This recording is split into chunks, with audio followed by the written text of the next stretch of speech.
Padre Celestial, te seguimos dando muchas gracias, Padre, por estar aquí un grupo de hijos tuyos, queriendo buscar el calor de los hermanos, pero también tu presencia.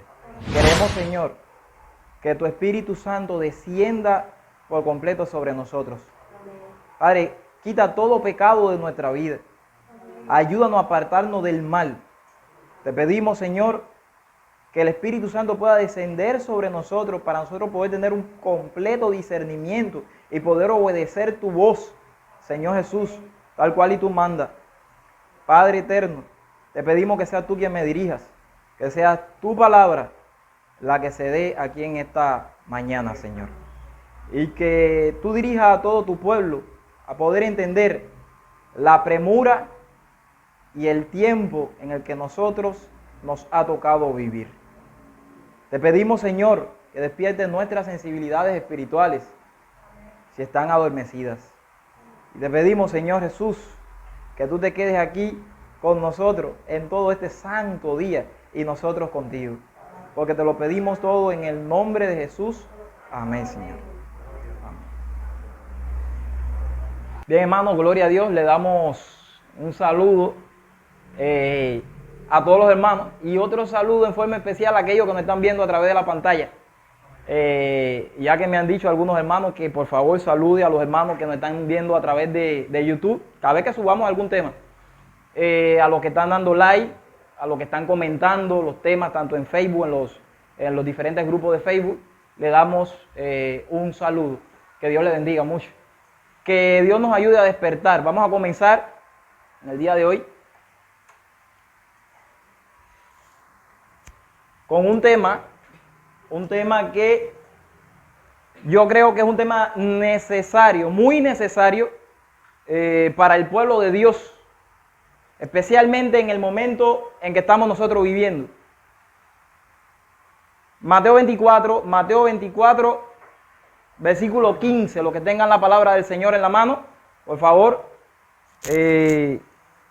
ábranla y corroboren todo lo que vamos a estar proyectando aquí.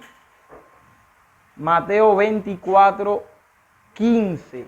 Y nos dice claramente allí: por tanto, cuando veáis en el lugar santo la abominación desoladora de que habló el profeta Daniel, el que lee, entienda. Hay muchos, aún del pueblo de Dios, que han dicho que esta profecía era para el pueblo judío y no tiene más ningún otro cumplimiento para nosotros. Y nosotros hemos corroborado muchas veces que esto tiene un doble cumplimiento.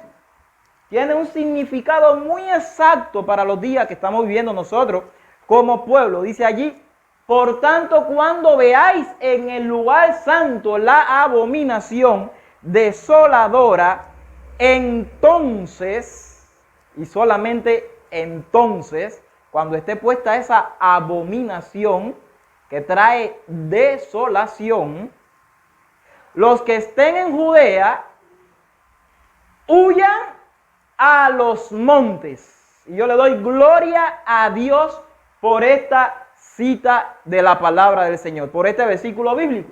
¿Saben por qué? Porque es Cristo el que está diciendo: huyan a los montes. No es el hermano Reinaldo, no es el hermano Pirri, que está diciendo: cuando veáis la abominación desoladora del que habló el profeta Daniel, el que le entienda, entonces los que estén en Judea huyan a los montes. ¿Por qué lo digo? Porque ya hasta se me ha tildado de alarmista. Hay varias personas ya que me han dicho: usted lo que es un alarmista. Pero saben, yo le doy gloria a Dios, porque aquí quien está dando la alarma en todo el sermón de Mateo 24 se llama Cristo Jesús. Él es quien está dándole una alerta, es quien está dando una amonestación, es quien ha puesto una señal a sus hijos, diciendo: cuando ustedes vean esta señal, huyan a los montes, huyan. Y es Cristo el alarmista.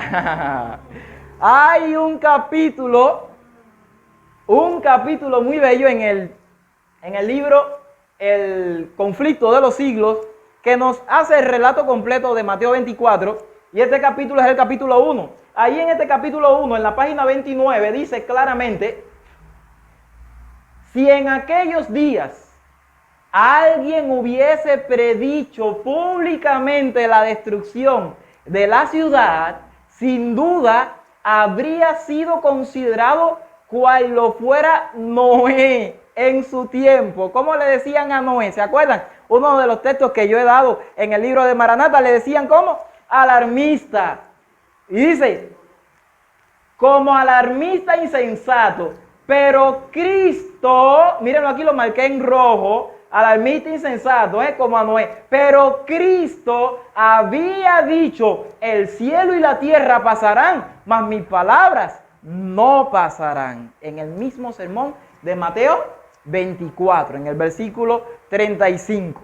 Donde mismo él estaba hablando de la señal, de la abominación asoladora, donde mismo estaba diciendo, cuando ustedes la vean, huyan a los montes. Allí mismo Cristo dijo que esas palabras no iban a pasar, haciéndola más dura todavía, confirmándola mucho más. Estaba diciendo, yo sí voy a dar la alarma con respecto a esta situación. La ira del Señor se había declarado contra Jerusalén a causa de sus pecados y su obstinada incredulidad. Hizo inevitable su condenación. Ya la ira estaba ¿qué? Estaba declarada sobre la ciudad. En los días de Cristo, tanto Cristo como los discípulos eran alarmistas, porque los discípulos, luego que Cristo ascendió al cielo, seguían dando ¿qué cosa? Dando la alarma. Cuando Jerusalén estaba siendo destruida, había una palabra que era Icabod, que era la gloria se ha ido. Vamos a hablar un poquitico más adelante de esa misma gloria y vamos a volver al texto rápidamente.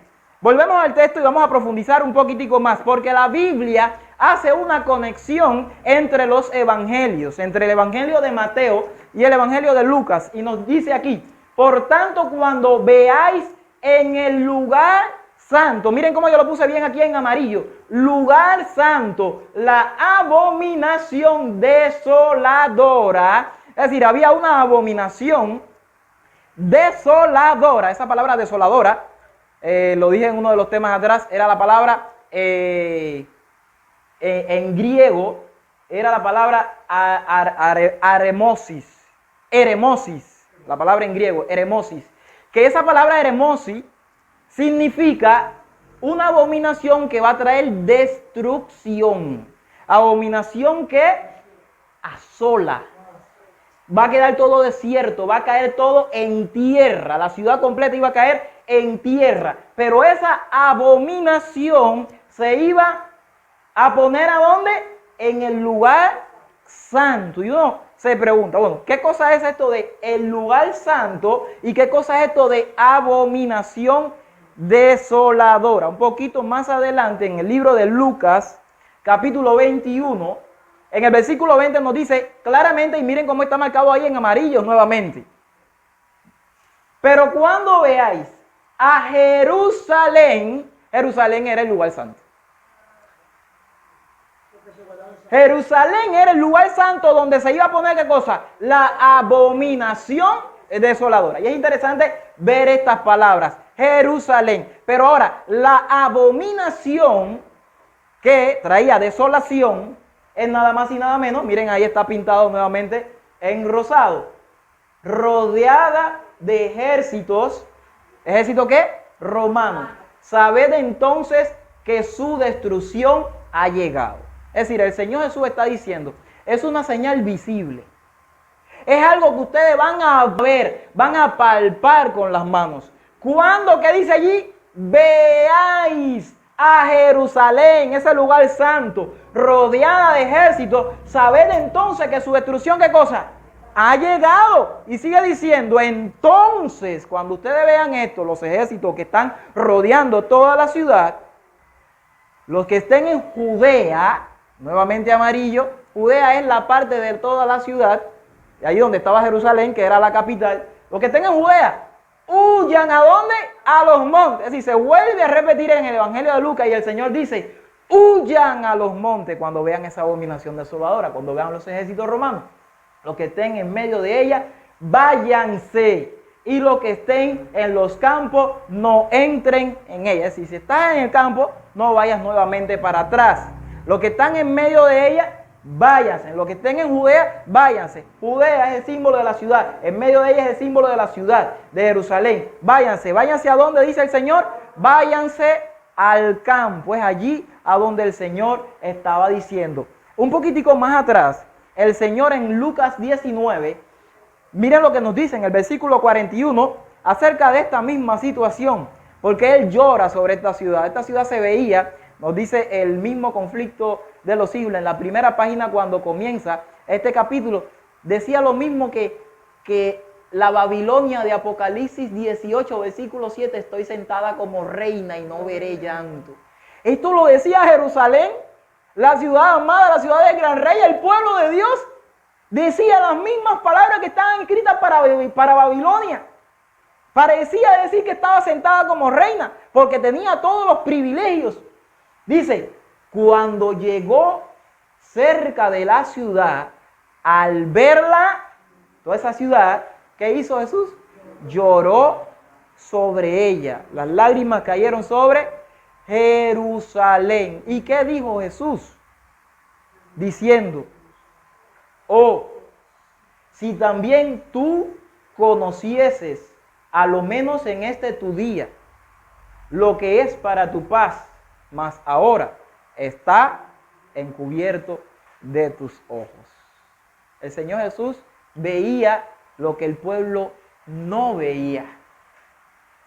Si tú también conocieses a lo menos en este tu día, y este tu día llega muy lejos. Jesús no estaba llorando solamente por esta ciudad. Jesús lloraba no por sí mismo, lloraba por el fatal destino de los millares de Jerusalén, por la ceguedad y por la dureza de corazón de aquellos a quienes Él viniera a bendecir y a salvar. Si tan solo conocieses, a lo menos en este tu día, lo que es para tu paz, mas ahora está encubierto de tus ojos.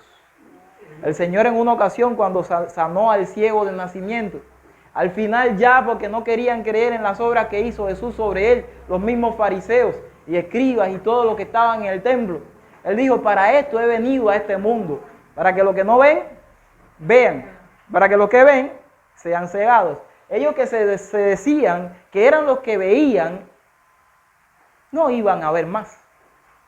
Se daban toda la gloria, así como la iglesia de los últimos días, así como la iglesia que cayó en el estado de Laodicense, la iglesia adventista del séptimo día, porque vamos a ver un poquitico más adelante que esto de Jerusalén también tiene que ver con la iglesia adventista del séptimo día y no solamente con el mundo entero que va a sufrir la misma condenación que acaeció sobre la ciudad escogida Jerusalén.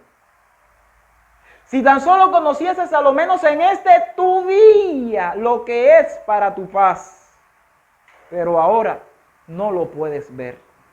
Y me gusta un poquitico más lo que dice en el libro de Mateo, capítulo 23. Ahí el Señor dice, Jerusalén, Jerusalén, lo que estaba diciendo Jesús David, que matas a los profetas y apedreas a los que te son enviados. ¿Cuántas veces quise juntarte como la gallina junta su polluelo debajo de sus alas? Pero no quisiste. Y un poquito más adelante dice, vuestra casa será dejada desierta. Este tu día era el día de la visitación final del pueblo de Israel. Y ya hay varias veces que lo he compartido con ustedes. Esto de la abominación desoladora tiene otra aplicación desde hace mucho tiempo atrás, aparte de la aplicación que le vamos a dar ahora para los días finales. Pero la abominación desoladora no eran solamente los ejércitos romanos que clavaban sus estandartes, lo vamos a ver un momentico, sino que también el pueblo de Dios provocó su propia condenación. El Señor dijo en el libro de Jeremías, en el libro de Ezequiel, pusieron sus ramos a sus narices. Ellos mismos aplicaron el ramo a las narices. Ellos mismos fueron los que permitieron que vinieran los ejércitos, que el Señor se hiciera de otro ejército para cumplir la profecía sobre un pueblo condenado. Miren, esto de la abominación que trae asolamiento tiene que ver con la abominación que hacía el mismo pueblo haciendo una palabra que es la palabra más fuerte para pecado en el Antiguo Testamento y en el hebreo, que es prevaricación. Prevaricación. El pueblo prevaricó de tal manera, yendo tras los ídolos y los dioses paganos, que el Señor tuvo que traer a Nabucodonosor sobre el pueblo de primero Israel, después Judá, ya cuando Judá era Nabucodonosor. Todo eso está en Segunda de Reyes, Segunda de Crónicas, ya los últimos capítulos. No le hicieron caso a ninguno de los profetas. A ninguno de los profetas le hacían caso. Los escarnecían, se burlaban de ellos, pero era de Cristo mismo de quien se estaban burlando. Para hacerlo un poquitico más rápido, ellos hicieron una abominación que trajo una desolación. La abominación provocó que la gloria, Ezequiel 43, que había entrado al santuario por el oriente, se fuera también por el oriente. Ezequiel 10, 9, 10 y 11 se fuera por el oriente, salió al umbral, luego se corrió un poco hacia la puerta, luego salió por la parte del oriente del santuario y luego se fue corriendo al monte de las olivas. Esa gloria se fue. La gloria quería que el pueblo volviese nuevamente en gracia con el Señor, que cayera a los pies de Dios. Pero ellos no quisieron, cada vez la alejaban más. Y luego cuando se paró en el monte que estaba al oriente del santuario, que era el monte de las olivas, la gloria al final se fue. Esto mismo se repitió cuando hacen el segundo templo, que Ageo da la profecía en el capítulo 2. Él dijo que vendría el deseado de todas las naciones y que la gloria postrera sería, ¿qué cosa? Mayor que la primera. El pueblo judío nunca lo vio. Los que volvían de allá del cautiverio nuevamente y veían el templo lloraban. No se comparaba en nada con el templo de Salomón. Era un templo feo. Además de eso no tenía el arca del pacto, no tenía la gloria. Pero lo que no sabían era que ellos iban a tener a la misma gloria, a la verdadera gloria, a la que esa que tipificaba la gloria, que era la verdadera, Cristo Jesús. En Juan capítulo 1 dice, y vimos su gloria, gloria como la del unigénito. Ahí hablando de Cristo Jesús, la verdadera gloria entró en el segundo templo, en estos días aquí cuando Él está hablando. Esta era otra oportunidad. Yo no sé si ustedes han visto bien y han analizado en la parábola de los labradores malvados. Y hay muchas parábolas que nos dan 3 oportunidades para el pueblo de Israel. La primera oportunidad fue desde el año 1445. Desde allá antes de Cristo, en Éxodo 19, cuando el Señor hizo pacto con su pueblo, hasta el año 605 antes de Cristo, cuando Nabucodonosor sitió a la ciudad y se llevó cautivo y quemó a la ciudad y quemó todos los palacios. Esta fue la primera oportunidad. Tuvieron 70 años. La tierra 70 años estuvo allí descansando. Pero Dios a través de la oración de Daniel le devolvió ¿qué cosa? Otra oportunidad, una nueva oportunidad. Y en esta otra oportunidad iban a hacer lo mismo con los profetas. Lo dice Mateo 21 en la parábola de los labradores malvados. Pero por último le iba a dar una tercera oportunidad con su hijo. Pero aún a su hijo lo habían ¿qué cosa? Menospreciado. Lo echaron a un lado. Y dijeron, este es el heredero, matémosle y quedémonos con la heredad. Hicieron lo mismo con Cristo Jesús. Por eso Él lloraba sobre Israel. Lloraba allí en Jerusalén y las lágrimas caían al suelo. Él sabía la condenación que le venía, porque las 3 oportunidades ya estaban en la última oportunidad y no veían que esta era su oportunidad final para el pueblo de Israel.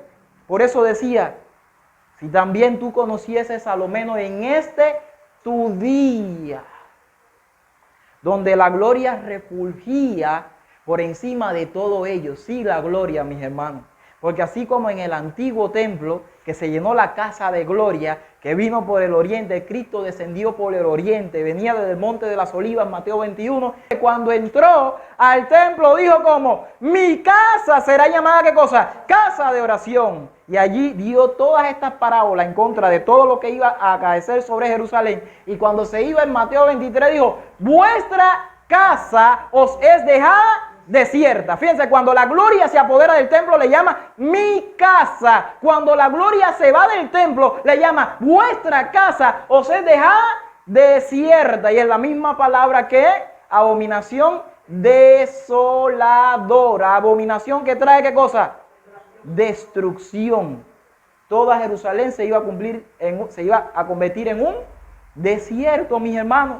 Y la gloria se fue. Miren la tremenda conexión. Esto que estamos leyendo aquí en Lucas 19 es lo mismo de Mateo 24. Cuando la gloria se va, en Mateo 23 que dice, vuestra casa os es dejada desierta, sale también por el oriente como la antigua que se fue por el oriente y comienza a subir el mismo monte donde posó la primera gloria cuando vino desolación, porque ellos así lo provocaron en el antiguo Israel.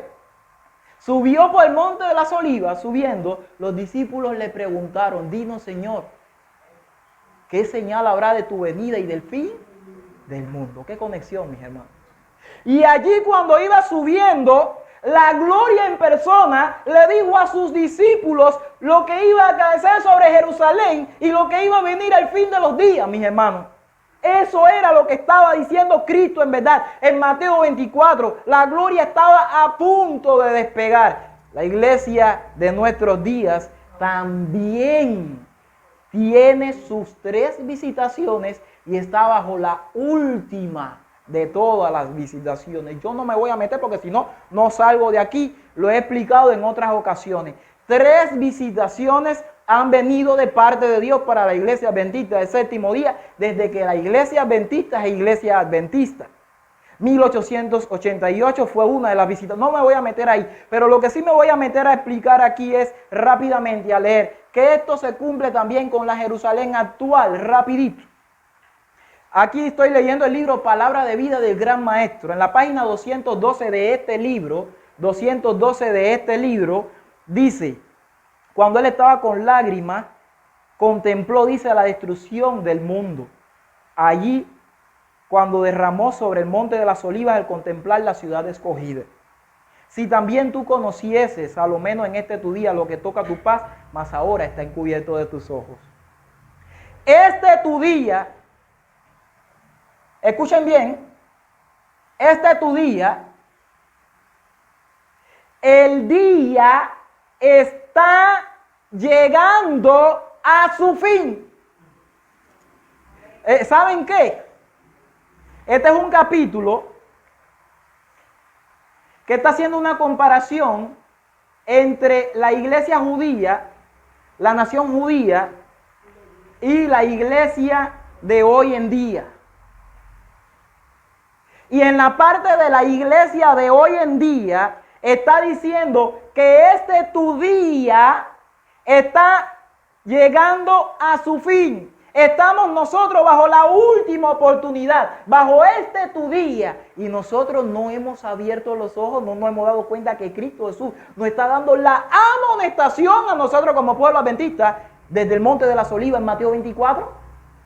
Dice, casi ha terminado el tiempo de la misericordia y los privilegios se están reuniendo las nubes de venganza. Los que han rechazado la gracia de Dios están por ser envueltos en la ruina súbita e irreparable. Sin embargo, el mundo entero duerme. Sus habitantes no conocen el tiempo de su visitación. ¿Dónde se ha de encontrar la iglesia adventista? La iglesia en esta crisis. ¿Están cumpliendo sus miembros con las demandas de Dios? ¿Están cumpliendo la comisión divina y presentando el carácter de Dios al mundo? ¿Están llamando con insistencia la atención de sus prójimos al último misericordioso mensaje de amonestación? El mensaje de los 3 ángeles. Esto es la iglesia adventista del séptimo día. Lo está haciendo la misma página 212.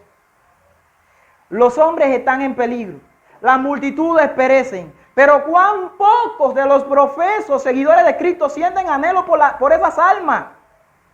El destino del mundo se halla en juego en la balanza. Pero esto apenas si conmueve a los que pretenden creer la verdad de más abarcante que jamás haya sido dado a los mortales. Hay un estupor, una parálisis sobre el pueblo de Dios que le impide entender el deber para esta hora. no está haciendo lo mismo que la nación judía, la iglesia de hoy en día. Somos menos culpables, dice aquí, que lo que fue la iglesia judía en sus días. Si lo que están haciendo, voy a leer un poquitico más arriba, miren para acá. Los profesos seguidores de Cristo están siendo probados en el universo celestial, página 213. Pero la frialdad de su celo y la debilidad de sus esfuerzos y el servicio de Dios los señala como infieles.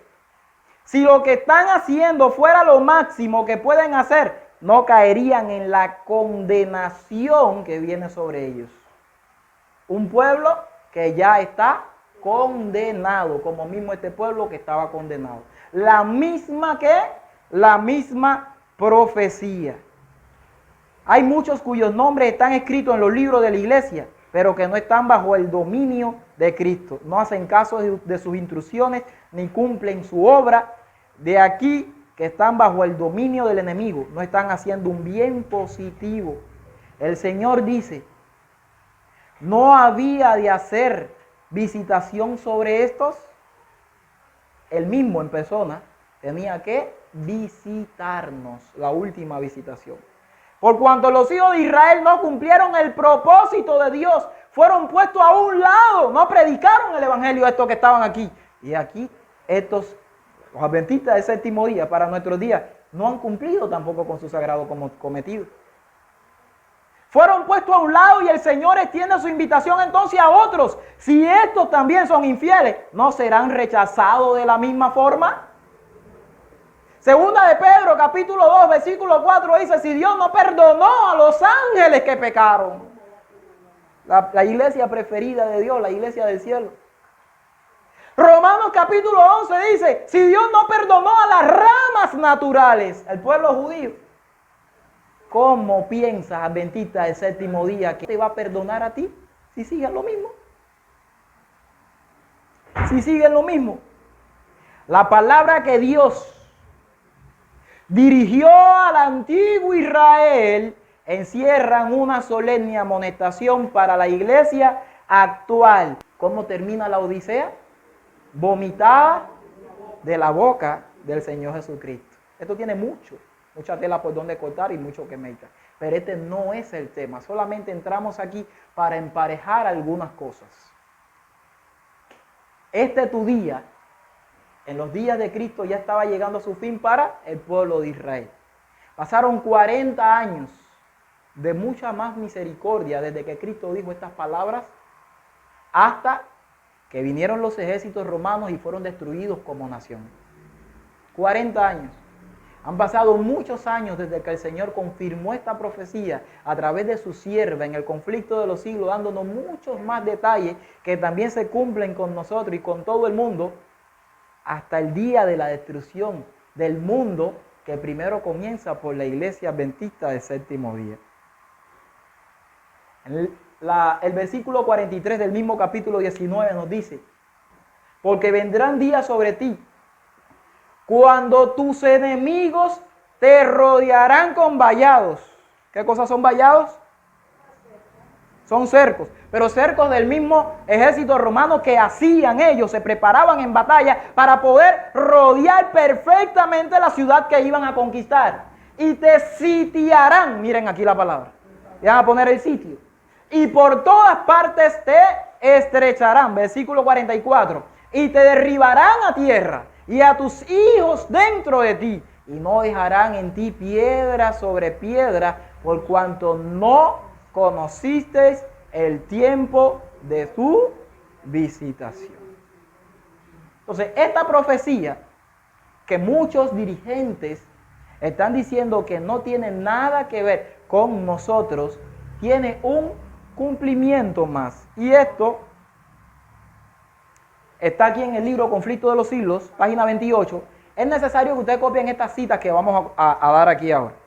Voy a dar 4 citas nada más, son varias, pero yo tomé citas específicas para demostrar contundentemente que esto se va a cumplir para los últimos días. La profecía del Señor está ahí en el primer capítulo, Conflicto de los Siglos, hablando de la destrucción de Jerusalén.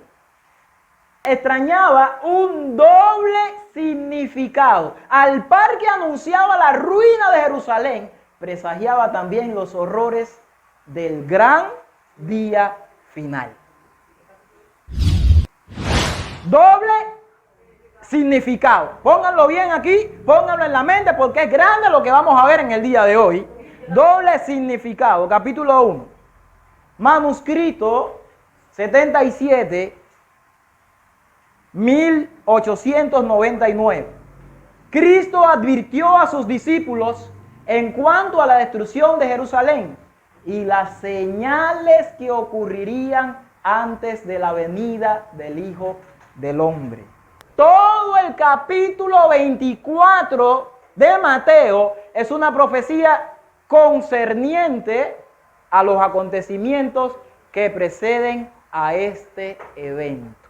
Más claro, y se usa la destrucción de Jerusalén para tipificar la última gran destrucción del mundo por el fuego. Es decir, lo que estaba pasando en Jerusalén tiene un paralelo perfecto con ¿qué cosa? Con la destrucción final. Hay algo que viene, hay una profecía que tiene que darse y que está en cumplimiento, porque si hay un primer sitio y luego el segundo sitio es donde se da la destrucción, obviamente, ¿cuándo es ese primer sitio? Y es lo que vamos a estudiar en el día de hoy, pero desde otro ángulo del que analizamos en el estudio pasado.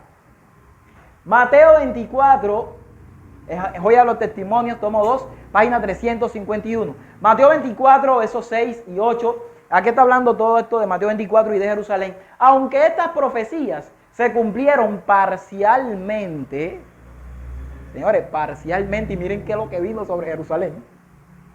Con la destrucción de Jerusalén se aplica más directamente a los postreros días. Alabado sea el nombre del Señor. Es decir, que para nosotros el cumplimiento es mucho más fuerte, es más directo que lo que pasó en la propia Jerusalén. Pues para eso es que tenemos la Biblia, para eso es que tenemos hoy un Mateo 24 y lo estamos leyendo. Si no, ¿para qué lo íbamos a tener?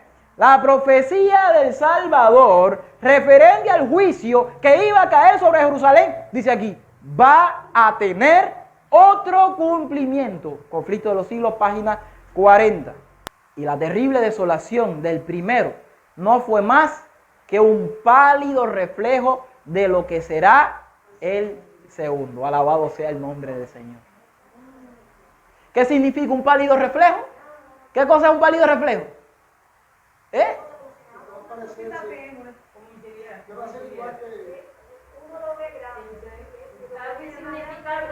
Como un borrotón, ¿verdad? Pálido reflejo, como un borrotón. No ha pasado nada con respecto a lo que viene, de los números de los mártires que vio Juan. De lo que vienen. Aquellos 200 millones que en la Edad Media murieron. Todos los que murieron aquí en Jerusalén. 1,5 millones. No es nada en comparación a lo que viene sobre la tierra. Y aquí dice claramente que la profecía de Salvador referente al juicio que iba a caer sobre Jerusalén. Hago la pregunta, porque dice que va a tener otro cumplimiento. ¿Cuál es la Jerusalén actual? ¿La iglesia? ¿Se acuerdan en el capítulo 9 del libro de Ezequiel? Cuando dice, está él con el tintero de escribano y están, pasa por en medio de la ciudad, por en medio de Jerusalén y ponles una señal a los que ¿qué? Los que gimen y claman por las abominaciones que se hacen en medio de ella, ¿verdad? Miren aquí, Jerusalén tiene que ver con quién para estos últimos días.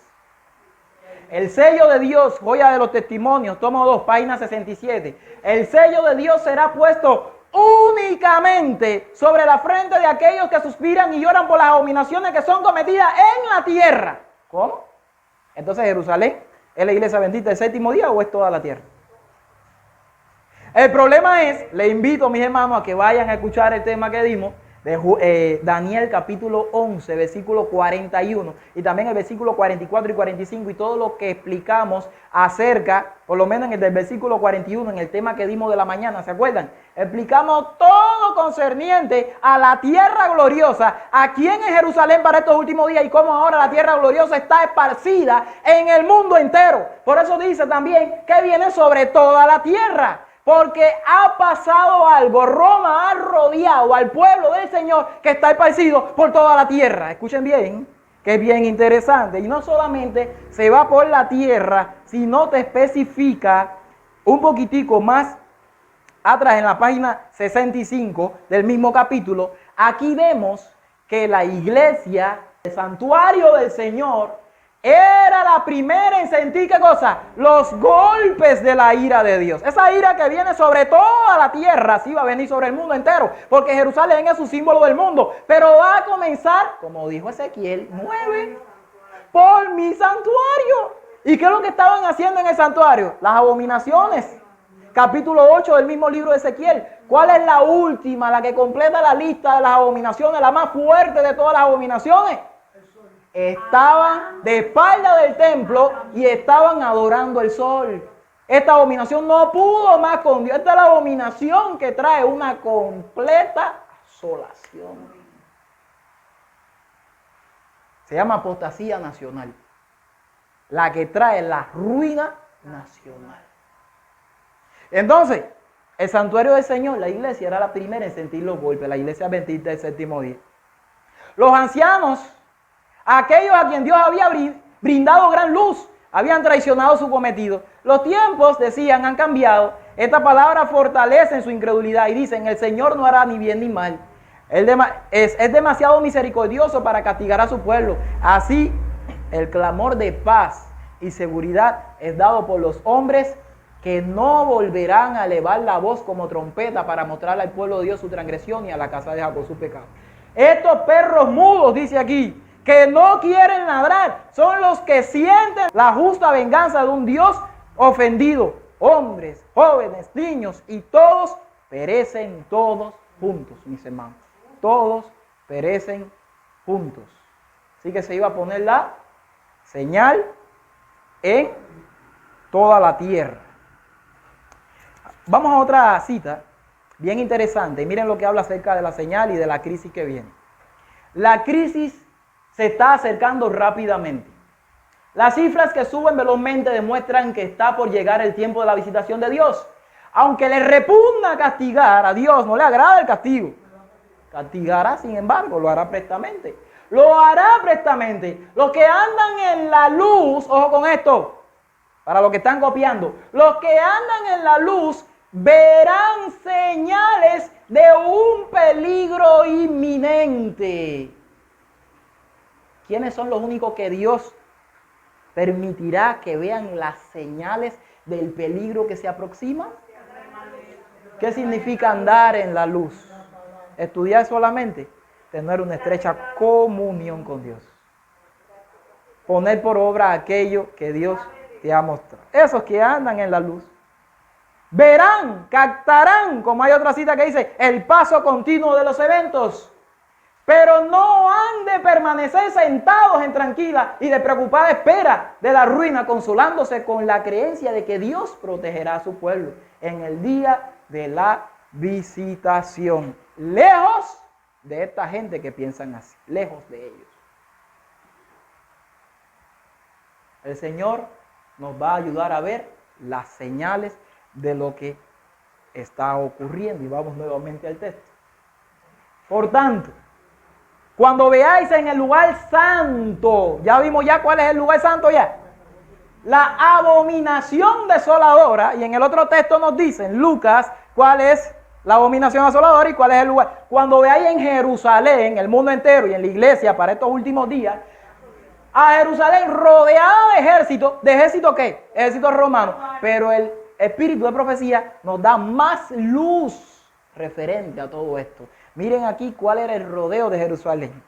Tan pronto como los estandartes del ejército romano idólatra, miren bien esa palabra, idólatra, fuesen clavados en el suelo sagrado, que se extendía a varios estadios más allá de los muros, los creyentes en Cristo deberían, ¿qué cosa? Huir. ¿Esta era qué cosa? Esta era la señal. Dios iba a dar una señal. ¿Se acuerdan? Hubo un sitio en el año 66, que ese sitio en el año 66, primeramente los judíos pensaban que iban a ser destruidos. Vino un hambre terrible sobre toda la ciudad de Jerusalén. Y esa hambre que vino, en consecuencia, a este sitio, y en el segundo sitio también vino un hambre pero tan atroz, que dice que, hermano, es como, mire, señores, cuando viene un sitio, viene hambre. Por ejemplo, ¿cuánto vale ahora un aguacate de lo que antes valían 2 por 5? 30 pesos un aguacate de lo que antes valían 2 por 5 y 25 pesos, 30 y 25. Un poquitico así de uva, lo que vale es demasiado, mis hermanos. Todo. Y eso fue. Esto es nada más para que tengan un adelanto de lo que vamos a ver en un segundo. Tan pronto como los estandartes del ejército romano idólatras, estos estandartes vinieron a través del general Cestio Galo. Conflicto de los siglos, páginas 33. Después que los soldados romanos, al mando del general Cestio Galo, hubiera rodeado la ciudad. ¿La rodearon en qué año? 66, lo dice Conflicto de los siglos, no lo podemos poner todo. Abandonaron de pronto el sitio de una manera inesperada. Y eso cuando todo parecía favorecer un asalto inmediato. Ya se lo habían comido ya. Ya tenían al ratón, el gato lo tenía en la boca. De repente vino un mensajero, habló con Cestio Galo y todo el mundo se retiró. No se sabe, fue algo inesperado. Echaron para atrás. ¿Qué hicieron los judíos cuando vieron que se echaron para atrás? Los judíos le cayeron atrás al ejército romano, pensando, nosotros somos la ciudad favorecida de Dios. Ellos nos cogieron miedo. Y lo que saben los historiadores dicen que era algo que estaba sucediendo allá en Egipto, se estaban sublevando y dijeron que era más importante lo que estaba pasando en Egipto a ver ese problema que estaba ocurriendo allá, y lo resolvieron. Y después fue que vinieron, 3 años y medio después, vinieron a sitiar nuevamente a Jerusalén.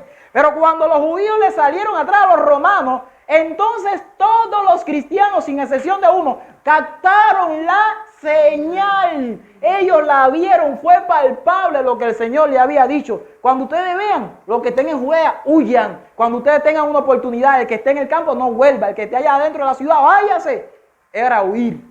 Y ellos vieron que ese era el momento, salieron todos sus enemigos, tanto los romanos como los judíos, y ellos entonces salieron a huir. Ahora dice, ya estaba dada la señal a los cristianos que aguardaban el cumplimiento de las profecías de Jesús, y en aquel momento se les ofrecía una oportunidad que deberían aprovechar para huir. ¿Qué es lo que ya estaba dada? La señal. ¿Cuál era la señal? Los estandartes del ejército, ¿qué cosa?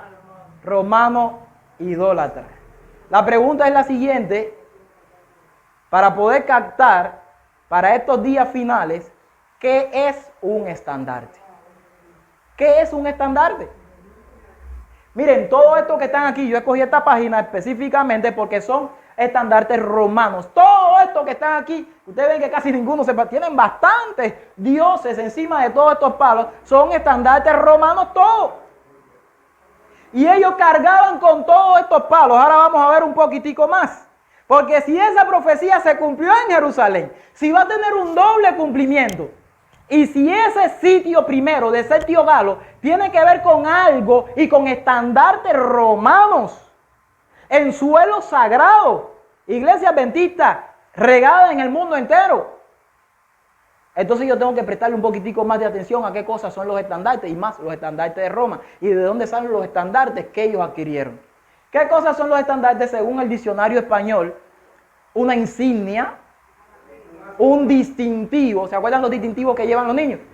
Ajá. O una bandera que usan algunas corporaciones. Pero ¿qué cosa es una insignia?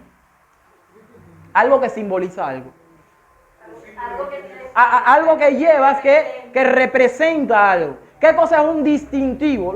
Algo que te distingue de alguna corporación a la que perteneces o por ejemplo, en lo político, ¿entiendes? De alguna organización, un distintivo que llevo. Una medalla, por ejemplo, es un estandarte.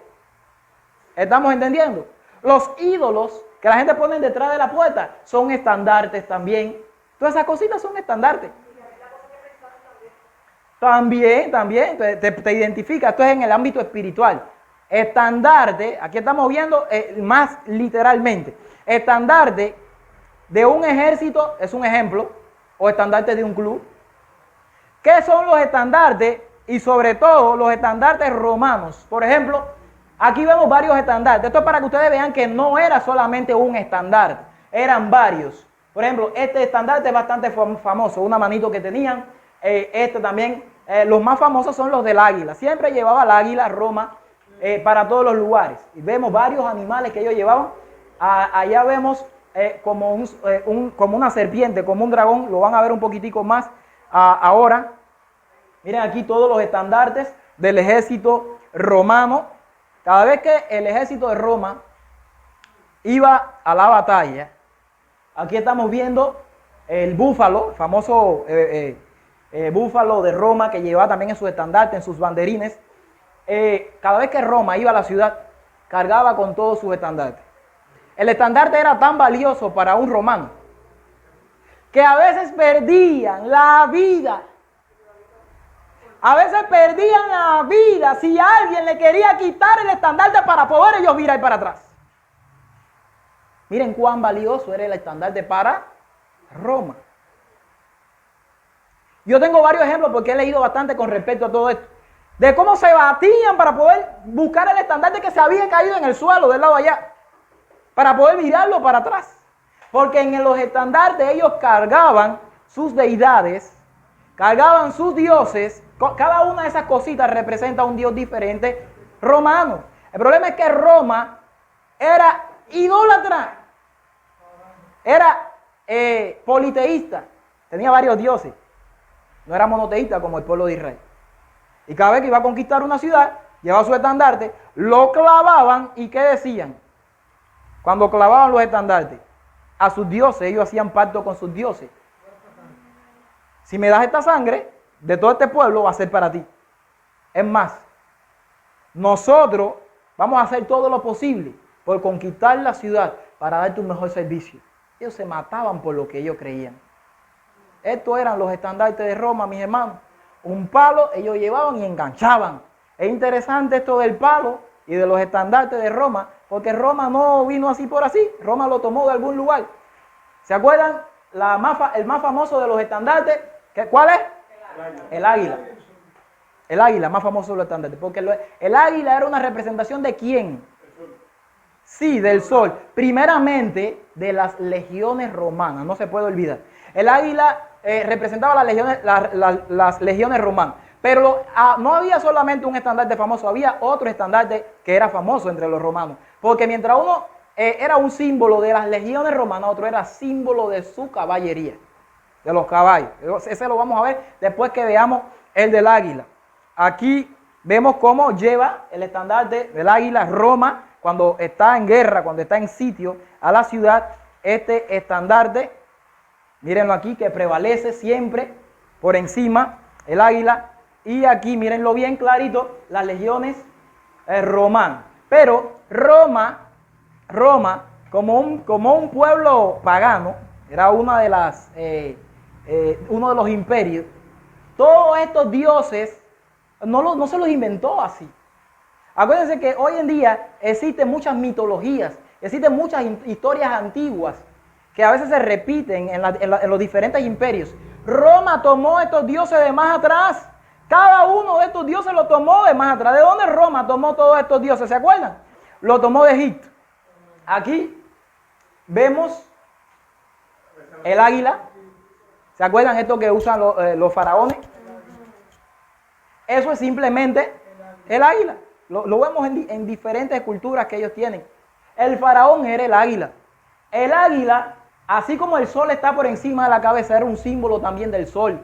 Era un símbolo, el águila, de faraón. El sol era el mismo faraón, que era Amón-Ra, el dios sol encarnado aquí, y le transmitía ¿qué cosa? Vida a todos, ¿qué?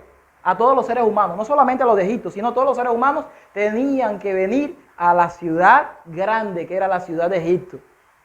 Ellos se creían mucho, porque siempre en Egipto había muchas provisiones, mucha comida. ¿Se acuerdan cuando los días de José? Todo el mundo tenía que venir que hacer con Egipto, por su río Nilo y toda su fertilidad que tenía. Pero el águila, por lo alto que volaba, era una representación en el antiguo Egipto del sol y del faraón. Aquí vemos un poquitico más adelante lo mismo. El faraón es simplemente el águila. Mírenlo aquí, el águila. El faraón siempre usaba esto. Y ahí arriba tenemos siempre al sol, pero también tenemos una serpiente. Todavía no vamos a entrar aquí en esto de la serpiente. Águila, sol, serpiente. Interesantísimo todo esto. Bien interesante. Aquí vemos cómo el sol está dando toda la energía al faraón, que es la representación, el dios máximo de toda la humanidad. Y aquí encima la serpiente encima del águila. Aquí vemos que Roma no cambia. Para nuestros días todavía tiene ¿qué cosa? La insignia de el sol. Y acuérdense, como vimos en el conflicto de los siglos, el sol tiene mucho, pero mucho que ver con ¿qué cosa? ¿Por qué se puso el sol? ¿Qué significa Sunday? El día del sol, domingo en inglés. El día del sol. El sol y el águila tienen una combinación perfecta, pero vamos un poquitico más para atrás. Porque Roma no llevaba solamente el águila. Uno de los estandartes más famosos era el de Draco. Draco, se llama Draco para los que están copiando. Veo una hermanita que está copiando, siempre copia. Draco. Draco eran serpientes que llevaban en un palo. No sé si se ve ahí bien en el estandarte, ustedes lo van a ver ahora, se lo voy a poner. Pero Draco era una serpiente que mientras ellos iban adelante, ellos le ponían una tira, un paño atrás en forma de serpiente que ondeaba mientras ellos iban caminando, mientras ellos iban corriendo o a caballo o como fueran. Draco tenía la cabeza de un dragón. De un dragón. Aquí podemos ver en las antiguas esculturas romanas a Draco, y mírenlo aquí, todo bien definido. La serpiente. ¿Se ve bien? La serpiente, no sé si se dan cuenta cómo aquí la serpiente está enroscando el palo. Casi siempre, como la serpiente iba arriba, así, casi siempre la serpiente comenzaba a enroscar el palo allí en Roma. Es bien interesante, esto que estamos viendo. Mira aquí los estandartes. Mire qué interesante que hay varios estandartes con diferentes parecidos a Draco. Aquí vemos a uno, aquí vemos que en este estandarte, yo investigué un poquitico más profundo, esto que está aquí es un castillo. El águila está encima del sol. Esto que sale por encima del castillo es un sol. El águila está por encima del sol. Aquí vemos por aquí otro Draco más. ¿Dónde vemos otro? Por aquí. Por aquí. Este está en calma, este está tranquilito. Si estuviera en guerra o estuviese tirado ondeando o estuviese enredado en el palo. Amén. Gloria a Dios. ¿Están conmigo? Seguimos entonces. Esto que está aquí es uno de los símbolos más famosos de Roma. Uno de los símbolos más antiguos. Es el águila que estamos, se lo pongo así porque es algo real, una foto real que está allá en los museos. El águila está mordiendo a la serpiente. La serpiente le está enroscando su pata izquierda al águila. Esta águila y esta serpiente son símbolos de los estandartes romanos, son símbolos de las deidades romanas. Roma tenía muchos dioses. Por ende, Roma tiene muchos estandartes. Amén. Esta águila famosa se hizo para México más famosa que Roma.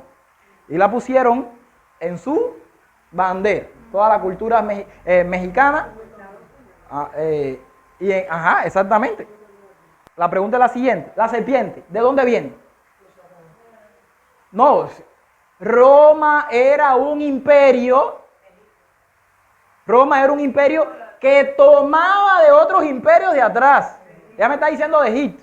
Pero acuérdense que antes de Roma existía Grecia. Antes de Grecia existía Medo-Persia. Antes de Medo-Persia existía Babilonia. Antes de la Babilonia que conocemos con Nabucodonosor, había más hacia atrás los asirios. ¿Se acuerdan? Pero sabemos que la Mesopotamia, la Babilonia antigua de cuando el tiempo de Abraham, eran los sumerios.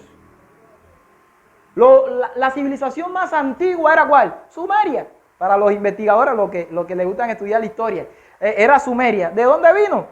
Del famosísimo Esculapio. Esculapio era el romano que traía sobre sí, apoyado en su bastón, una serpiente que enroscaba hasta llegar al piso. Miren cómo la serpiente casi topa en su mano, la parte de arriba, y ella enroscada llega casi al piso. Pero este mismo Esculapio era el Asclepio de Grecia. Es decir, los griegos lo tenían como Asclepio. Es decir, que Roma toma ¿de quién? De los imperios antiguos. Yo tengo toda la historia. Miren aquí en la Enciclopedia Libre, lo dice clarito. Ya desde que pongo esta imagen, algunos están mirando. Aquí vemos una vara. Este es el símbolo de la medicina. El símbolo de la medicina. Ajá.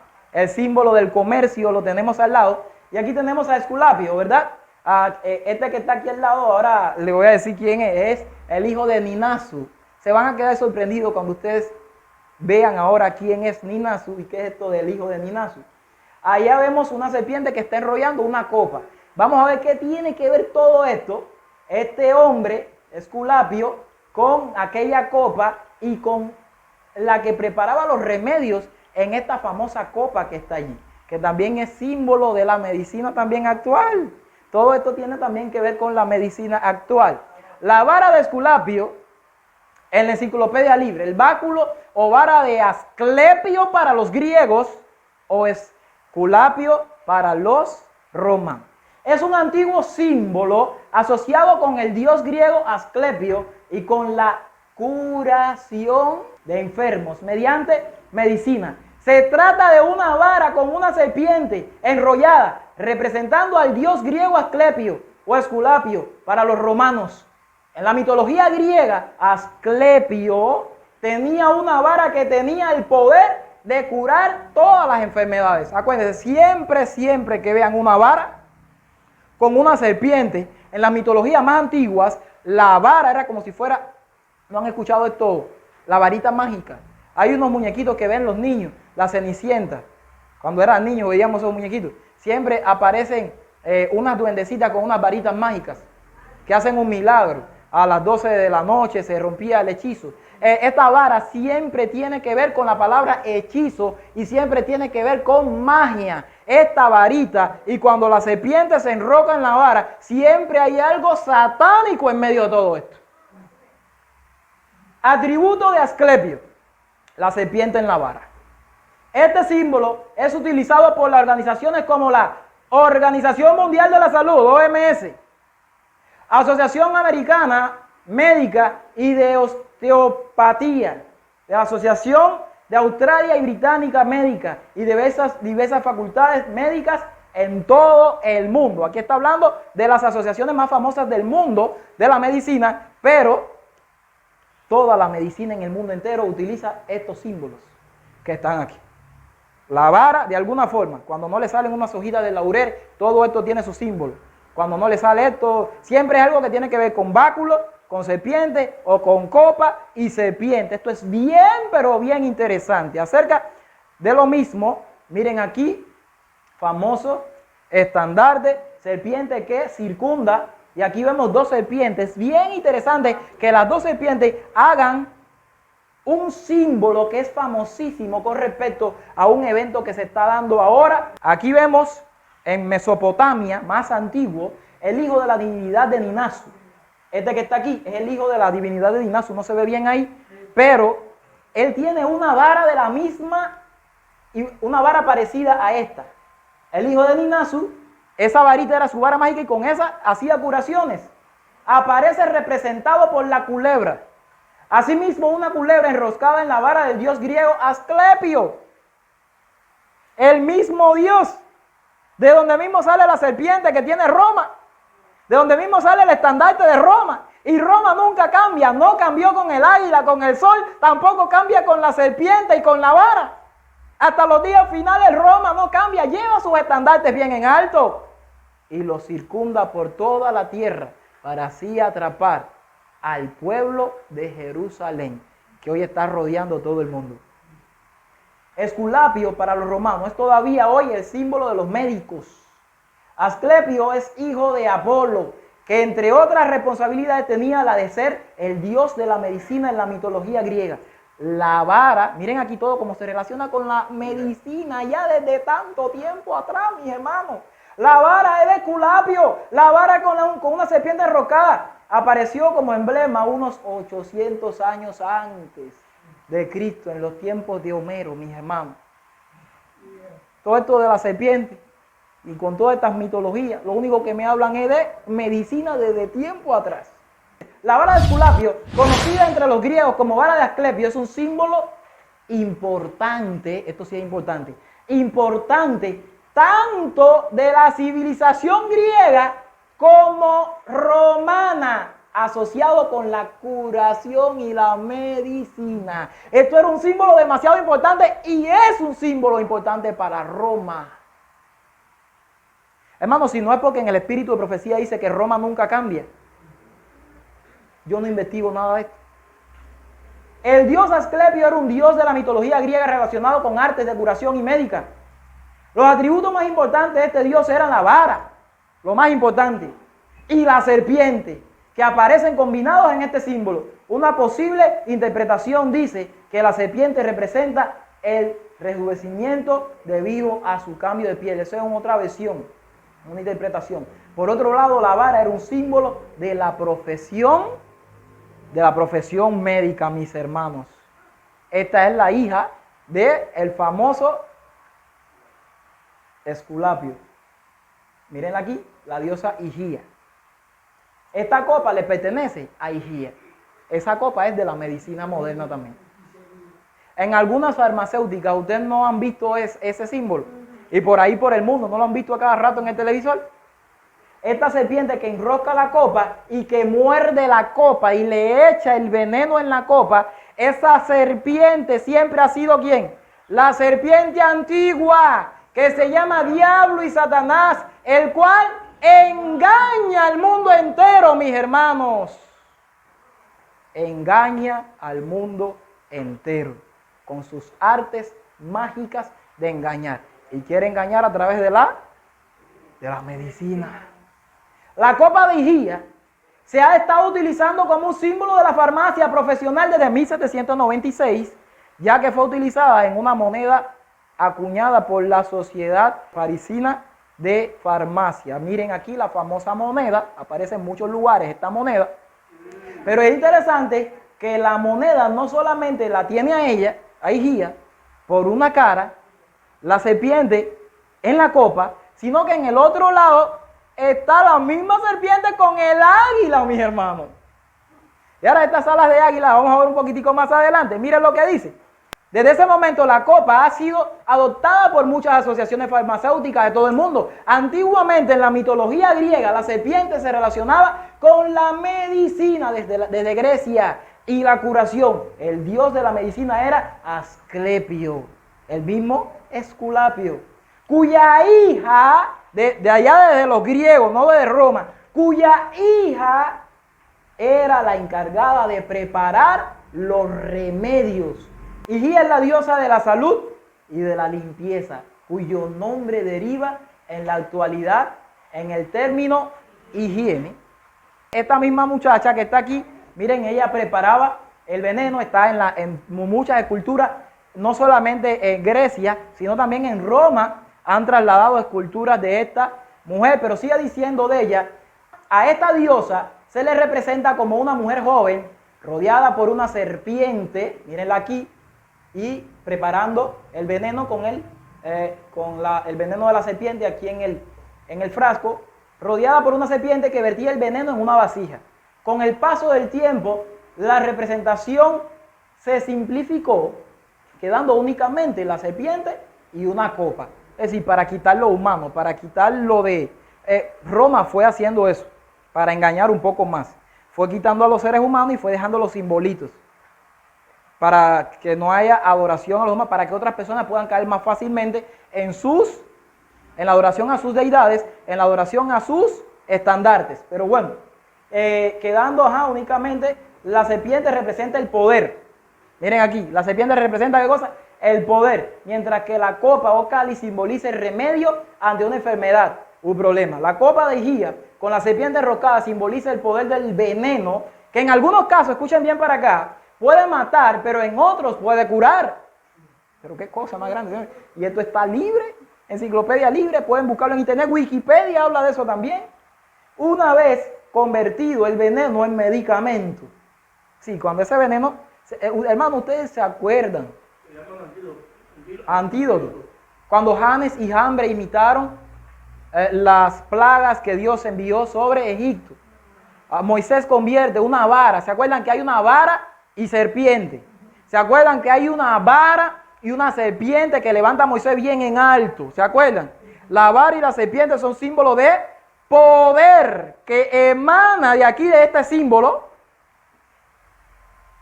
No me voy para el otro significado. Pero cuando él echa la vara y se convierte en serpiente, Janes y Jambre vienen con par de varas y hacen lo mismo. Dios se lo permitió hacer.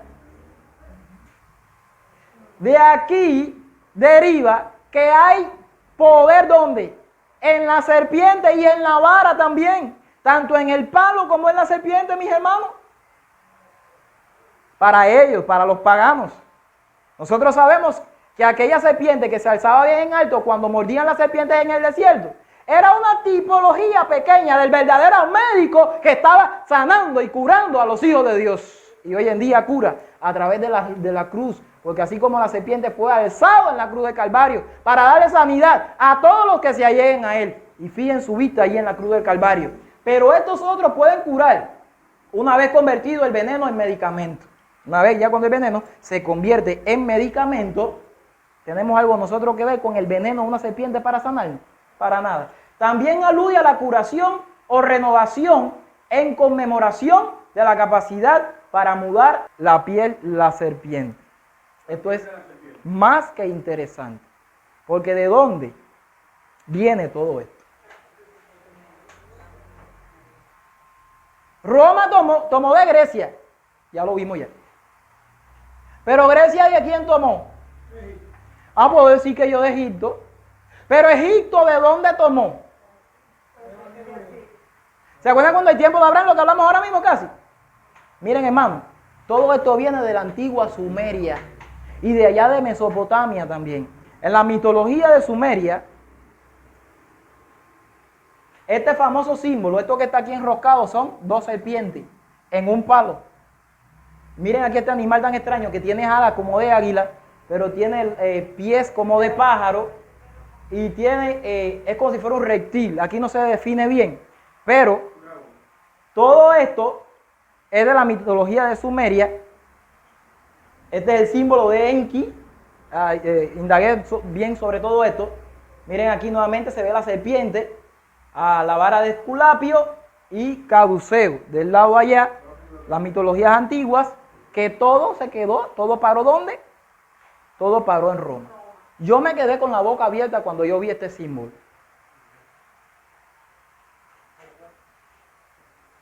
Estos son uno de los frascos de la antigua Sumeria. Y es más, donde dice lo que voy a leer en un momento sobre Sumeria, esta es la foto que aparece. Miren este símbolo de la medicina, ¿desde dónde viene? Roma no es la que inventó todo esto. Esto es desde mucho más antiguo. La mano de pilón se utiliza de mármol en la farmacia actualmente cuando se preparan los medicamentos en la zona del báculo. Y el vaso es también de mármol con esos tallados. Se dan cuenta que Roma hacía estandartes, le ponían sus dioses arriba y lo clavaban. Ese palo era un símbolo del poder. Por eso llegaron a ser imperios, se aferraron tanto a ese poder, que lo que no hacemos nosotros como pueblo, lo llegaron a hacer ellos. Un imperio tan grande, que miren el tamaño que se le da en la estatua, el más largo de la historia, 168 a.C. hasta el año 476 después del Señor Jesucristo. Todo es el mismo símbolo, pero el vaso virado de diferentes lugares. Esto es el símbolo de Ninasu. Es Ninasu, todo esto es Ninasu, de la antigua Sumeria. Aquí es este que está aquí es Ninasu. Ahora, es interesante que las dos serpientes que se enroscan, y esto apareció en una de las antiguas tallas, lo que está tan vieja que no se pudo poner y tuve que poner esta foto. Ajá, eso que está aquí, de aquí se desprende, porque se desprende para allá. Miren, esto que está aquí se enroca para allá y se enroca para acá. Esto que está aquí, ¿qué es lo que parece? Me dice la hermanita. Mírenlo aquí. Una cadena. Algo que está sucediendo ahora y que está puesto en pugna en cuanto al tema de la pan. Ustedes saben, es palabra clave. Entonces, que si el ARN mensajero, que si el... No voy a mencionar ni nombres. Le está haciendo daño a esto, que si los niños que están naciendo ahora, que ya está confirmado, esos niñitos que están naciendo ahora con esos ojos tan grandes así negros, de padres, va la palabra mágica esa que hay por ahí, que no se puede ni mencionar su nombre, de los padres que ya están, la palabra que pincha. Mírenlo aquí. Esta foto no es mía, esta foto yo la tomé. Los sumerios representan, esto está literalmente ahí en internet, representaban una vara con serpientes entrelazadas, lo que es una clara representación del ADN. Incluso vemos sus hembras o anillos, mírenlo allí. Los sumerios decían que era un símbolo de conocimiento prohibido de sus dioses. Todo esto era para adorar a esos dioses, a Satanás mismo. Siglo después, este símbolo sería usado para representar la medicina. Pregunta, ¿coincidencia? Esto está duro. ¿Quién es Ninasu? ¿Cuál es su símbolo? Miren ahí, nuevamente lo ponemos, símbolo de Ninasu, y ahí está en una escultura también. En la mitología de Sumeria, Ninasu fue un dios secundario del inframundo en el reino de Ereshkigal. Se lo menciona generalmente como hijo de Enlil y Ninlil, pero en algunas otras culturas como hijo de Ereshkigal y Gulamna. Se cree que poseía poderes de sanación, hermano, desde la civilización más antigua que hay sobre la tierra. Ya mira los símbolos, lo que significaban. Sanación. Fue venerado en el templo de la ciudad de Esnunna en el tercer milenio antes de Cristo, pero existe la posibilidad que no haya sido el mismo. Era simbolizado por el dragón, serpiente, Muchusú. Roma heredó todos estos estandartes, lo puso entre sus estandartes. A la pregunta que hemos hecho hasta ahora, ¿de dónde Roma sacó todo esto? Ella lo heredó, hermano. Pero no solamente que lo heredó, sino que la profecía de Daniel capítulo 2 me pone que Roma es la más larga y que aún en los pies, cuando el imperio de la roca, cuando el reino de Cristo se ha implantado en este mundo, Roma iba a estar. Roma lo heredó y se quedó con los estandartes porque Roma es Roma y se quedó sentada. Soy reina, no veré llanto, dice ella. En la profecía de Daniel capítulo 7 nos damos cuenta que Roma, ese cuerno pequeño, nunca desaparece hasta que el mismo Señor es quien lo hace desaparecer, el reino mismo de Cristo. Igual que en la profecía del capítulo 8, igual que en la profecía de Daniel capítulo 11. Roma siempre está hasta ¿dónde? Hasta el final. Así que Roma heredó todo esto de los imperios antiguos, pero Roma tiene todos estos estandartes y hasta el final Roma quiere ir con todo esto. La profecía dice claramente, tan pronto para estos días finales, ya hemos visto varias veces que se repite esta profecía, vez tras vez en varios textos, para estos últimos días, tan pronto como los estandartes del ejército romano idólatra. Y ya hemos visto que esto es demasiado idolatría, mis hermanos. Fuese enclavado en el suelo sagrado que se extendía a varios estadios más allá de los muros, los creyentes en Cristo deberían. Dios te está dando un mensaje en esta hora. adventista que me estás oyendo. La señal está dada. Lo vimos en la otra cita. El Señor manda a huir, mis hermanos. Tan pronto como los estandartes del ejército romano idólatra. Pónganle ojo a esta cita. Página 40, 41, conflicto de los siglos. Deben guardarse los hombres de no menospreciar el aviso de Cristo respecto a su segunda venida. Amén. Porque así como, una comparación, un paralelo, anunció a los discípulos la destrucción de Jerusalén y le dio una señal, así como, para cuando se acercara la ruina, así también previno al mundo del día de la destrucción final y nos dio señal de la proximidad de esta para que todos los que quieran puedan huir de la ira que vendrá. Dios le ha dado una señal al pueblo adventista, ¿sí o no? Señal le fue dada, pero señal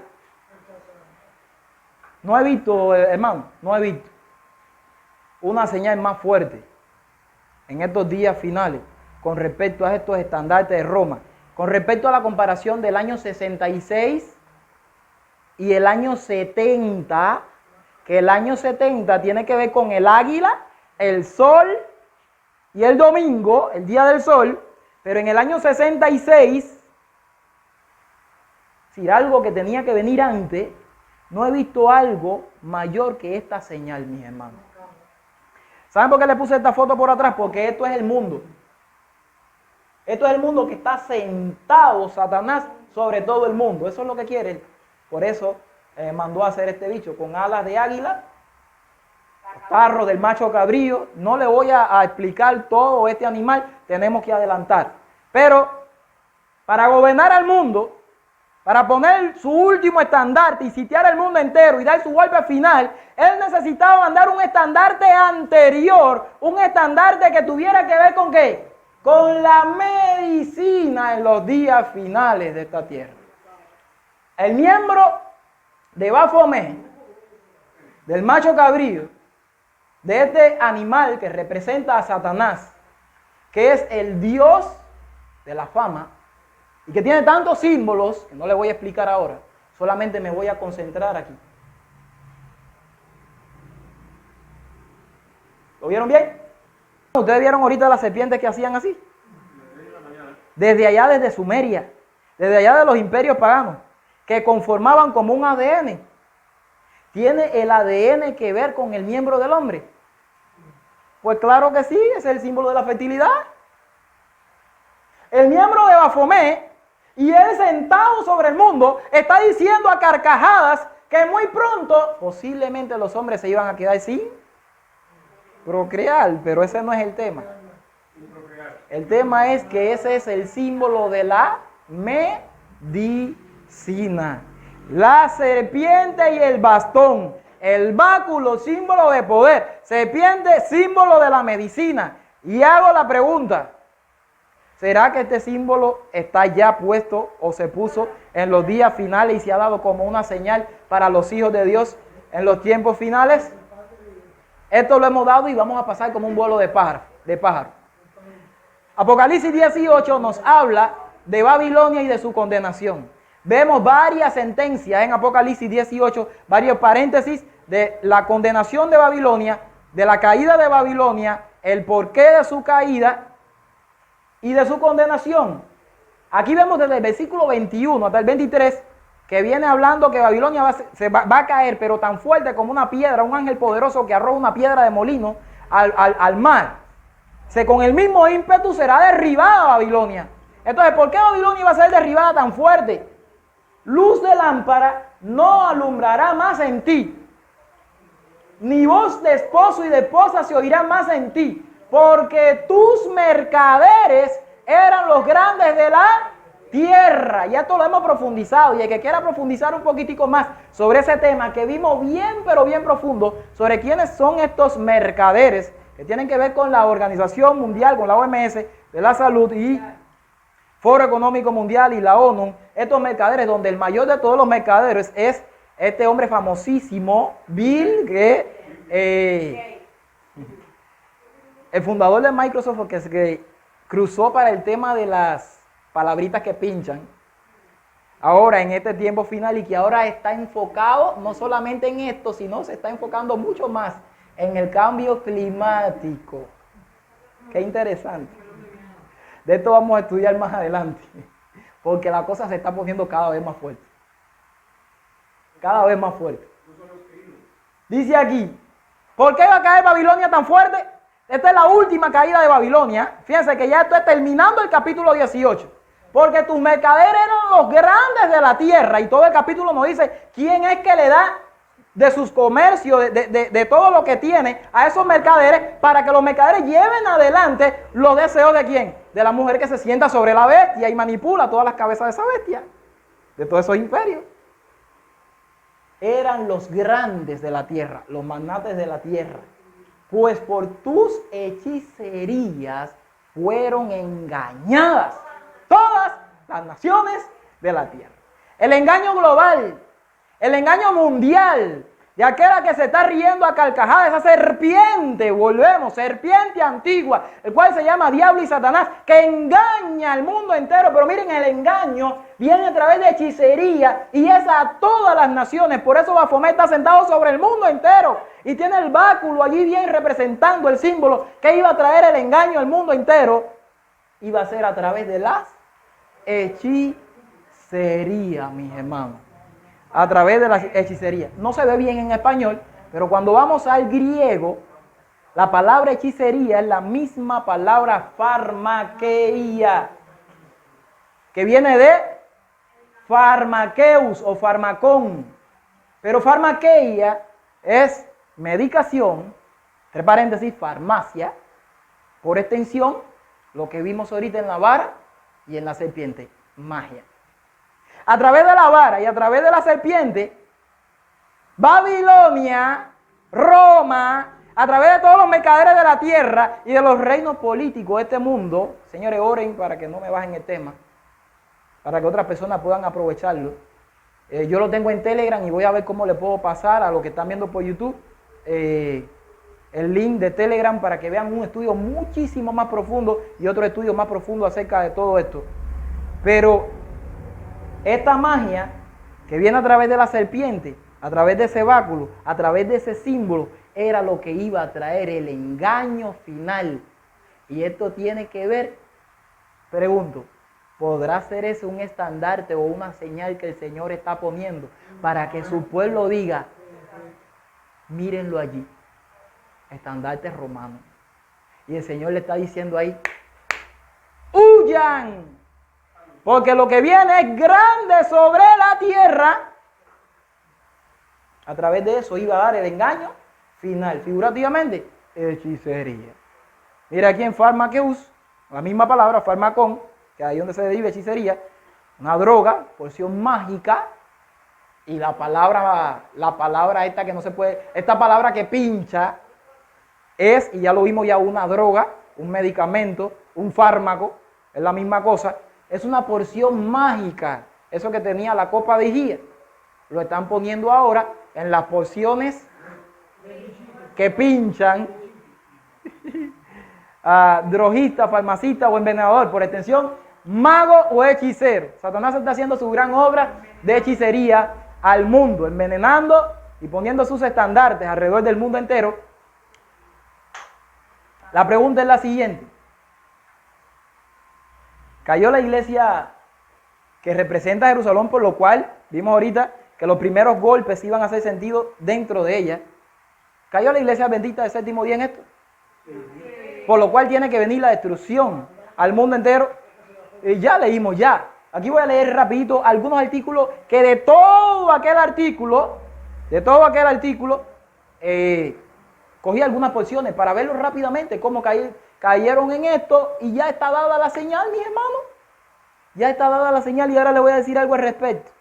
Este artículo, las palabra que pincha, contra la COP 19, abordando inquietudes, ofreciendo consejos.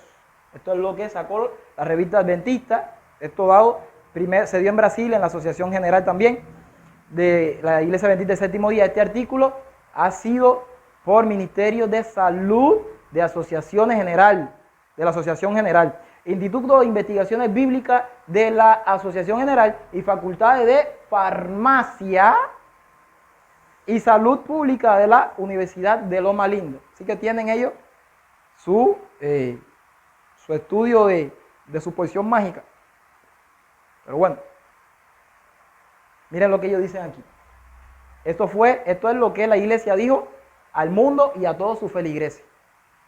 Es de esperar que una palabra que pincha, efectiva, ayudará a enfrentar la pan actual. Esto protegerá la vida de los que aún necesitan saber del Evangelio.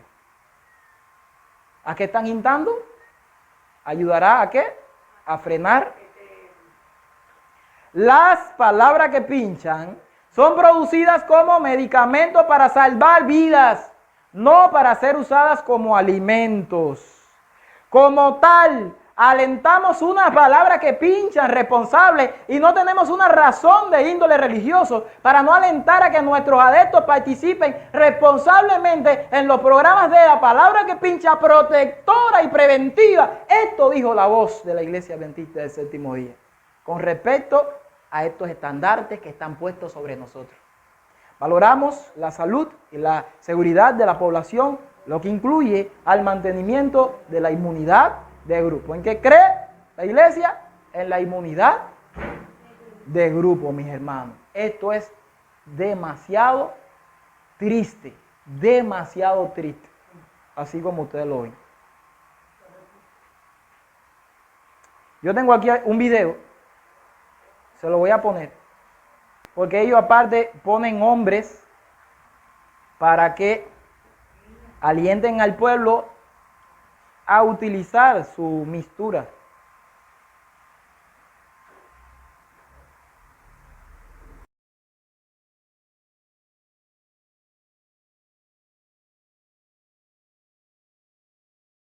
El otro video sí no se lo puedo poner, porque yo voy a hacer un ajuste, pero el otro video sí no se lo puedo poner porque ese sí lo tumbaron ya de YouTube.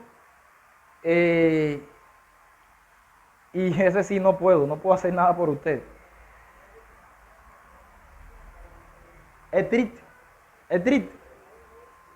Ahí en ese video dice claramente, en ese otro, que el que no tenga la tarjetica de la palabra que pincha, no va a entrar a la iglesia adventista del Séptimo Día.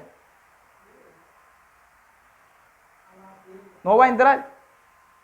Y yo digo, pero bueno, si estos son los protocolos para adorar, no vayan muy lejos. No vayan muy lejos. No se caigan para atrás. Esta es la iglesia de Fomento. Sí, estos son los horarios de culto. Pero lo que me asombra es lo que dice en rojo. Cuando nosotros ponemos en rojo advertencia, cuando pegamos los carteles en la calle ponemos en rojo. Es para que la gente mire, advertencia. Se decretará una ley dominical y ahora va a ser por el cambio climático. Domingo, marca de la bestia. Sábado, sello de Dios. Rojo, esa es la advertencia. Esos son nuestros estandartes, lo que nos identifica. Miren los estandartes que se están levantando aquí en este lugar, donde la presencia del mismo Cristo, la gloria hace rato se fue. Porque dice la iglesia está en el estado de la Odicense. La presencia de Dios no está en su medio. Y de donde sale la cita dice que es terrible sacar a Cristo de en medio de su iglesia. Eso hizo la iglesia adventista, Evento de los Últimos Días, página 50. Miren los estandartes que se están levantando ahora. Estamos informando a que el próximo 6 de noviembre de 2021 abrirán las puertas de nuestras iglesias. ¿Cuántos dicen amén? Dando inicio a los cultos a partir de 9 a 10. El primer culto para los adultos. 10:30 a 11:30, adultos. De 4 a 5 de la tarde, jóvenes. Importante, mis hermanos, no deben asistir los niños ni padres con niños por ahora. Pero ese por ahora, sabemos que Roma no juega con sus estandartes, mis hermanos. Roma no juega con sus estandartes. Cristo dijo, dejad a los niños venir a mí, no se los impidáis, porque de los tales es el reino de los cielos. Miren lo que dice la iglesia, y esto es en el mundo. Si usted padece de cualquier patología que pueda complicarse al contraer COVID-19, no debe asistir. No debe asistir. No debe asistir al santuario del Señor. Levantando. Y yo les haré descansar. Levantando el estandarte romano, está prohibiendo la entrada al santuario de Dios. Cuando el Señor dice, vengan a mí todos los que estén trabajados y ¿qué? Y cargados, mis hermanos. Y yo les haré descansar. No deben asistir a las reuniones. No deben venir ni ancianos, ni personas cardiópatas o con bajas defensas inmunológicas en su organismo, ni con tratamiento post-COVID. Si usted es vulnerable, en ambos cultos no está permitida la entrada de niños. Quédate en casa. Esto no es la iglesia de Dios. Ya eso dejó de ser la iglesia de Dios. ¿Saben? Esto viene de parte mía. Esto viene de parte mía. Miren los niños. Mira, el Señor dice en Ezequiel capítulo 3, en Isaías capítulo 3, versículo 9 dice, con apariencia de su rostro testifican contra ellos, porque como Sodoma publican eso es una publicación de ellos, publican su pecado y no lo disimulan. Ay del alma de ellos, porque amontonaron mal para sí. Aquí está hablando de Israel y todo esto se aplica al Israel espiritual. Yo tengo citas fuertes sobre Isaías y de estas aplicaciones para nosotros. Jehová está en pie para litigar y está para juzgar a los pueblos. Los opresores de mi pueblo son muchachos y mujeres, se enseñorearon de él. El tema de las mujeres hace rato. Pueblo mío, los que te guían te engañan y tú es en el curso de tus caminos. Mira a los niñitos que están hoy de ancianos en la iglesia adorando a Baphomet. Esto viene de mi parte. Estos niñitos que están ahí ya son también la iglesia, no solamente el mundo. Ya la iglesia, esos niñitos que están ahí, Fomento, Veguita y todas las iglesias que han caído en estos protocolos para adorar, están adorando a Baphomet. Los estandartes han sido puestos, mis hermanos. En el primer sitio hubo hambre. En el segundo sitio, el hambre hizo que murieran muchísimos niños, que se comieran el cuero de sus cintos, de sus sandalias. Iban a buscar algunas maticas afuera silvestres y lo cogían y lo mataban, pero el hambre era tanta que tenían que salir obligatoriamente a buscarlo y eran tantas las cruces. Gente de ellos que estaban desgollados, colgados en las cruces y asaeteados, que estaban a menos de 1 metro. Miles y miles, cientos de ellos, centenares morían en un día afuera tratando de buscar comida. En el primer sitio que ya vimos la comida escaseó demasiado. Si alguien de los que está viendo este video viviera en Cuba, sabe de qué estamos nosotros hablando. Yo creo que todos los que estamos aquí sabemos qué cosa es un sitio de verdad. Yo creo que hemos sido un pueblo favorecido por el Señor, que Dios nos dio a entender perfectamente que ya Sestio Galo, de forma espiritual, llegó para que el pueblo de Dios pudiese ver los estandartes idólatras de Roma y podamos huir. Ahora hay un aparente, todo está abierto, todo está en calma, aparentemente. Fueron 3 años y medio, y yo no estoy poniendo fecha, lejos de esto. Pero fueron 3 años y medio desde que se fueron Sestio Galo hasta que vino Tito. Ahora hay una aparente calma. Mi hermano, Sergio Galo se fue, pero Tito viene con más fuerza y los estandartes que van a ser implantados tienen que ver con el cambio climático y la ley dominical que ya está rugiendo como un dragón. Es interesante notar esta cita y ya con esta terminamos. ¿Se acuerdan? Serpiente, palo y hasta Moisés. Miren en este tema de serpiente, palo, Moisés, lo que el Señor nos muestra en estos tiempos finales. Estas representaciones simbólicas, la serpiente ardiente en el desierto, cumplen un doble propósito. ¿Cuántos dicen amén? Amén. Sí, que Dios nos va a mostrar ahora algo a través de las serpientes que levantó Moisés en el desierto. Levantaron allá. De ellas el pueblo de Dios aprende dos cosas. No solo que las fuerzas físicas de la tierra están bajo el control del Creador. ¿Cuántos dicen amén? Amén. ¿Cuáles son las fuerzas físicas de la tierra? ¿Cuáles son las fuerzas? Vuelvo a leer. No solo que las fuerzas físicas de la tierra están bajo el control del Creador. ¿Cuáles son las fuerzas físicas? Hay cosas que ocurren, son las fuerzas físicas están bajo el control. Hay gente que dice, pero ¿por qué Dios permite todo esto? Dice ella, ciclones, desastres, de todo tipo de terremotos, lo que está pasando ahora por el cambio climático, lo que se está intensificando, lo que está provocando el hombre, la pandemia. Todo esto que está aquí no tiene comparación lo que está pasando ahora con el tema de la pandemia que llevó al mundo a lo que viene con el tema del cambio climático y la ley dominical. Miren lo que Dios nos da en esta cita. Ojo con esto. Miren, nos habla de dos cosas esa serpiente del desierto. No solo que las fuerzas físicas de la tierra están bajo el control del Creador, es decir, que Dios lo permite. Quien lo permite es Dios. Aunque el hombre lo hace, aunque Satanás lo instruye en sus laboratorios, manda emanaciones metíficas por los aires, Dios lo permite. Ya me está hablando de uno de los estandartes, sino que también lo están los movimientos religiosos de las naciones.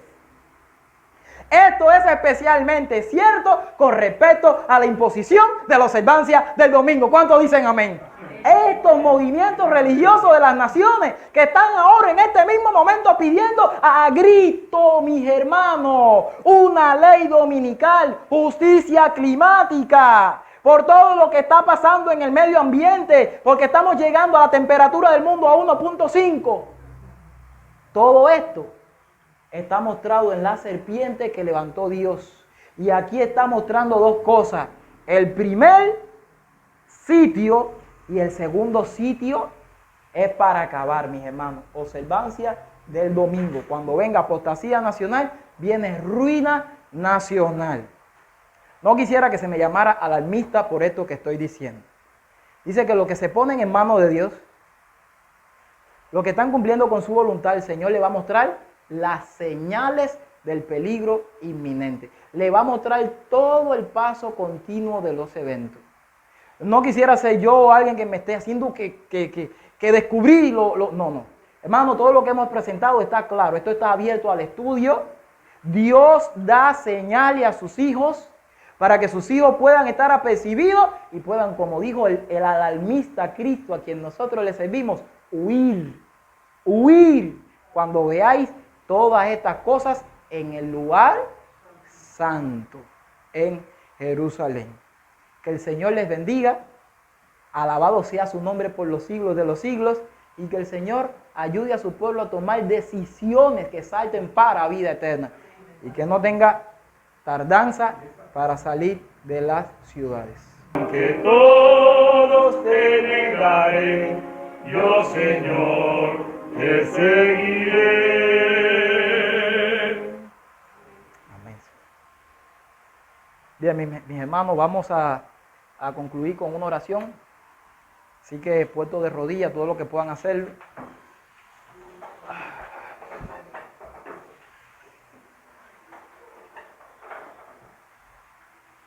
Padre Celestial, que moras en los cielos, pero también aquí ahora con nosotros. Amén. Alabamos tu nombre, Señor. Amén. Te damos gracias por el estudio de tu palabra, porque tu palabra nos ha hablado, Señor. Amén. Yo sé que tu palabra nos ha hablado. Ayúdanos a cada uno de los que estamos aquí a investigar más, a no quedarnos tranquilos y a no quedarnos callados, a no quedarnos quietos y a actuar y obrar conforme a todo lo que tú le muestras a tu pueblo. Padre, despierta a tu pueblo. Despiértanos aún más a cada uno de todos los que estamos aquí, Señor. Ayúdanos, Jesús, despierta nuestras sensibilidades espirituales. Que tu lluvia, Señor, esa lluvia tardía descienda ya sobre nosotros. Amén. Queremos hacer tu voluntad y queremos escuchar tu voz mucho más profunda, Señor. Padre, tú conoces lo que hay en el corazón de cada uno de nosotros. Tú conoces, Señor, el deseo y el no deseo que tiene tu pueblo. Te pedimos que tú quites todo espíritu de incredulidad. Padre, en el nombre de Jesús, haz una obra. Haz una obra completa para salvar a tu remanente, Señor. Tú nos amas tanto a todos. Te pedimos, Señor, que tú nos bendiga grandemente. Porque es en el nombre de Jesús. Amén, Señor.